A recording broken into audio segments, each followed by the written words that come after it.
সুবর্ণচরে mine উদ্দিনের বিচারের দাবিতে মানববন্ধন ও সমাবেশ করেছেন ভুক্তভোগী পরিবার ও স্থানীয় বাসিন্দারা। মঙ্গলবার ২৫ মার্চ দুপুর ১২টার দিকে উপজেলার ২ নম্বর চরবাটা ইউনিয়নের জুবায়ের বাজার এলাকায় এই কর্মসূচি পালন করা হয়। এতে ক্ষতিগ্রস্ত পরিবার ও সচেতন এলাকাবাসী অংশ নেন। ভুক্তভোগী ও ইউনিয়ন বিএনপির সাংগঠনিক সম্পাদক রসুল আহমেদ অভিযোগ করেন, মাইন উদ্দিনের বিরুদ্ধে হত্যা, ডাকাতি ও চুরিসহ একাধিক মামলা রয়েছে।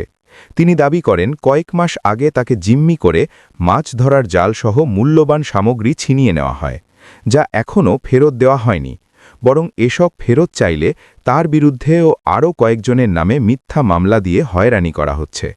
সমাবেশে বক্তারা অভিযোগ করেন, অতীতে ক্ষমতার প্রভাবে মেঘনা নদীতে ভয়ভীতি সৃষ্টি করে প্রভাব বিস্তার করা হয়েছিল এবং সম্প্রতি আবারও একই ধরনের কর্মকাণ্ড শুরু হয়েছে বলে তারা আশঙ্কা প্রকাশ করেন।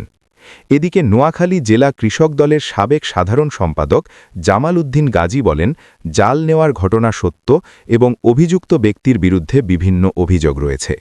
মানববন্ধন থেকে বক্তারা দ্রুত অভিযুক্তকে গ্রেফতার, জিম্মি করা মাছ ধরার জাল ও অন্যান্য সরঞ্জাম ফেরত দেওয়া এবং বিষয়টি তদন্ত করে প্রয়োজনীয় ব্যবস্থা নিতে প্রশাসন ও আইনশৃঙ্খলা বাহিনীর প্রতি আহ্বান জানান।